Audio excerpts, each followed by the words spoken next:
प्रभु यीशु मसीह का धन्यवाद हो और प्रभु यीशु मसीह के महान और उत्तम नाम में आप सभी को आशीष मिले। आज का जो मेरा टॉपिक है वो डैनियल की पुस्तक उसका 9 अध्याय, डैनियल चैप्टर 9। और अगर आप 1 से लेकर के 4 वर्ष तक देखें तो यहाँ पर ऐसे ही मैं आपको बताना चाहता हूँ, इसके बड़े खुलासे के साथ बताना चाहता हूँ। इस समय डैरियस सन ऑफ एसूरियस यानी कि राजा दारा के बारे में बात हो रही है। मैं राजा दारा के पहले वर्ष में था और वो मादियों का पहला राजा था और जो एम्पायर था वो पर्शियन एम्पायर था। जब फारसियों ने बाबुल पर कब्जा कर लिया, हमने देखा कि डैनियल जरमाया की पुस्तक में कुछ पढ़ रहा है। डैनियल और जरमाया एक ही समय में थे। जरमाया 40 साल का था, एक भविष्यवक्ता था, और जब उसको उसके बाद जो है डैनियल को बाबुल ले जाया गया। जरमाया कभी भी बाबुल नहीं गया और नबूकदनेस्सर ने जरमाया को छूट दे दी कि वह जहाँ चाहे वहाँ रह सकता है, क्योंकि जरमाया ने कहा था सब लोग बाबुल की अथॉरिटी को मान लें।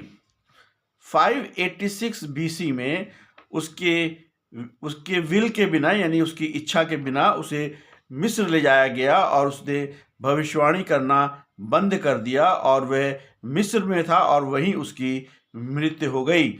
उस समय डैनियल 30 से 40 वर्ष का था और या उसके बीच में था। डैनियल जो ने एक भविष्यवाणी का उसको एक स्क्रोल मिला जो कि जरमाया और उसके 29 अध्याय और 10 से 14 में लिखा है। डैनियल को मालूम हुआ कि परमेश्वर यहूदा को बाबुल और फारस से 70 वर्ष के लिए रखेगा। परमेश्वर का वचन जरमाया के द्वारा लिखा गया और डैनियल के पास पहुंचा। वह यहूदा को 70 वर्ष के बाद इकट्ठा करेगा और अपने देश को लौट जाएंगे, परमेश्वर की महिमा को एंजॉय करेंगे। दूसरा इतिहास और एजरा और नेहमाया में बताया कि साइरस यानी जो कुसरू राजा था, जो फारस का राजा था, उसको यहूदा जाने के लिए यानी कि लोगों को यहूदा जाने के लिए उसने छोड़ दिया और वहाँ ताकि वो जाकर वहाँ पर एक टेम्पल बनाए और एक ग्रुप यानी कि 70 वर्ष के निर्वासन के बाद यरूशलेम को आया। आगे के वर्षों में फारस के राजा इस्राएल को धमकाते रहे। फारस के बाद सिकंदर महान ने बाबुल को जीत लिया और यूनानी जनरल ने टेम्पल को अपवित्र किया। उसके बाद रोम ने भी ऐसा ही किया। परमेश्वर ने डैनियल को एक बड़ा पिक्चर यानी कि बड़ा हिस्सा दिखाया और दर्शाया कि डैनियल अपने लोगों के लिए प्रार्थना करने लगा। वर्ष 4 से 11 में जो है, वर्ष 4 में डैनियल ने प्रार्थना करी और पापों को माना और उसने प्रार्थना सारे इस्राएल देश के लिए करी और लोगों ने वाचा को तोड़ा, क्योंकि इस्राएली लोगों ने परमेश्वर की सारी वाचाओं को तोड़ दिया था और इसीलिए डैनियल उन सब के लिए प्रार्थना करने लगा। 5 वर्ष में हम देखते हैं कि देश जो है वो पूरी तौर पर विश्वास से हट गया। 11 में देखते हैं कि श्राप उनके जीवन में आ गया। 12 से 14 में परमेश्वर ने जो व्यवस्था में कहा था उसी के अनुसार उसने किया और परमेश्वर उनके ऊपर विपत्ति को लेकर आया क्योंकि वे व्यवस्था के अनुसार नहीं चलते थे। परमेश्वर ने उनको 70 वर्ष का निर्वासन यानी कि एग्जाइल दिया, जो कि लेविटिकस यानी लेवी व्यवस्था 26:4 से लेकर के 40 से लेकर के 42 तक में भी इसका संबंध है। और उसके बाद डैनियल के लिए खेद का विषय था क्योंकि कोई भी कल्पना सही नहीं थी। उसकी कैद 70 वर्ष से अधिक थी। तब परमेश्वर ने उसे एक अनोखा मार्ग निकाला कि डैनियल को सही दिशा दी जाए। 20 से 23 पद में डैनियल प्रार्थना कर रहा था और आर्च जो एंजल था गैब्रियल उसको भेजा गया कि वो डैनियल को सही दिशा दिखाए। डैनियल ने दर्शन में नहीं पर आमने सामने देखा और डैनियल सोच रहा था कि लय व्यवस्था 26 की प्रार्थना पूरी होगी।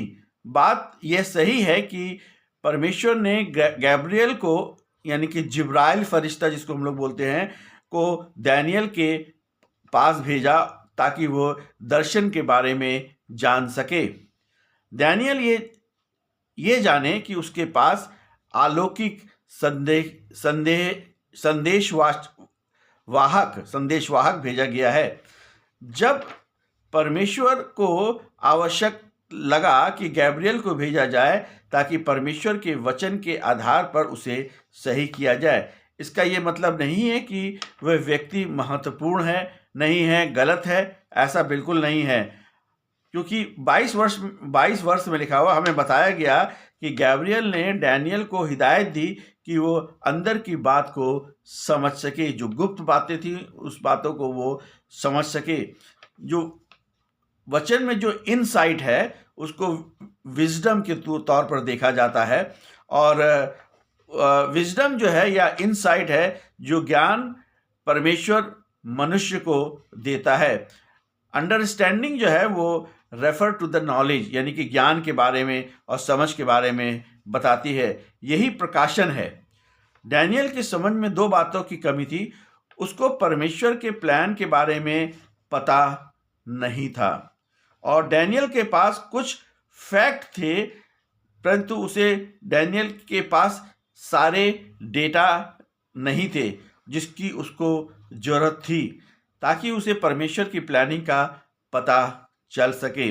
दूसरी बात, डैनियल ने मोजिस और जरमाया को पढ़ा था और वह गलत समझ रहा था, थोड़ा मिसअंडरस्टूड था। वो डैनियल को जरूरत थी कि उसको एक्सप्लेन किया जाए ताकि वो प्रॉपर वे में यानी अच्छी तरीके से जो है वो समझ जाए।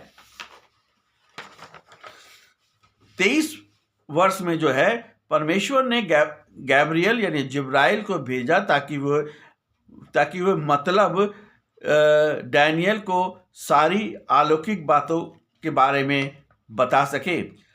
डैनियल को सारी बातों का पता लगा। वर्ष 24 में देखते हैं कि सारी तौर पर गैब्रियल ने उसका खुलासा किया ताकि डैनियल की गलतफहमी को सही किया जा सके।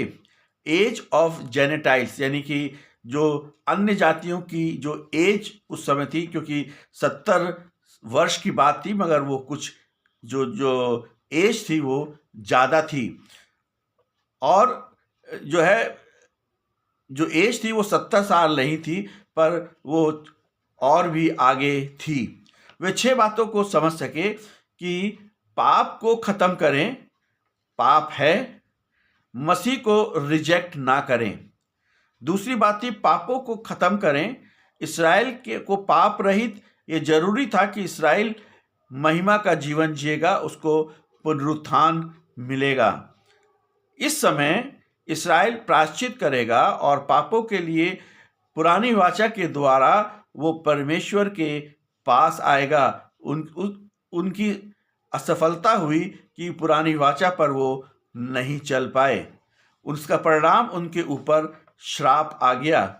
और एज यानी का वर्ड का यूज़ किया गया है अंग्रेजी की भाषा में, वो हमेशा की धार्मिकता को लेकर आएगा। इसके लिए डैनियल 2 और 7 में जहाँ पर उसने समझा कि 70 साल के बाद एक राज्य का आगमन होगा, दर्शन और भविष्यवाणी पर सील लगेगी ताकि पता लगेगा कि एंड टाइम आ गया है। एक नया टेम्पल जो यरूशलेम में अभिषेक का कारण होगा, जो 1000 वर्ष का होगा और यीशु मसीह की उपस्थिति में उसमें होगी।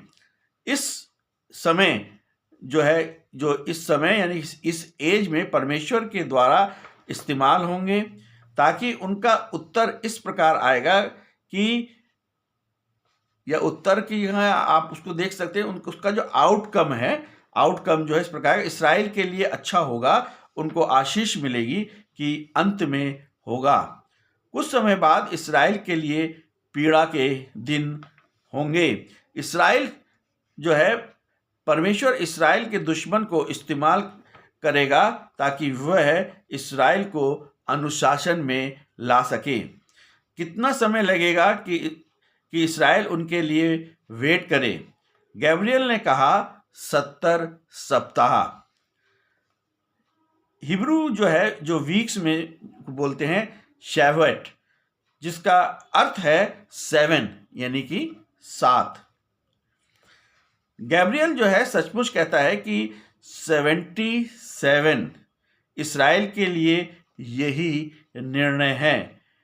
अगर आप इसको फिगर आउट करें तो 7 स्टैंड फॉर 7 days, 7 month और 7 years।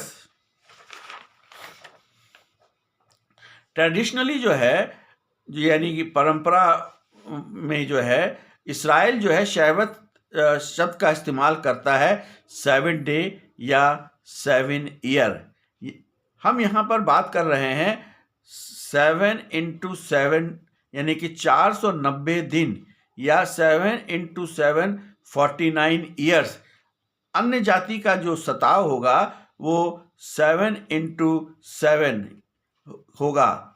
और मगर ये इसलिए नहीं हो सकता है कि केवल इसमें 18 महीने हैं। खत्म करने के लिए गैब्रियल बोल रहा था कि 70 into 7 यानी कि 490 वर्ष का समय होगा। हम जानते हैं कि नबूकदनेस्सर यरूशलेम को 605 BC में उसने जीता था, और जो एज ऑफ जेनेटाइल्स जो है वो 605 BC में शुरू हुआ। जरमाया ने कहा कि 70 वर्ष के निर्वासन के बाद इसराइल को यरूशलेम आने का मौका मिलेगा।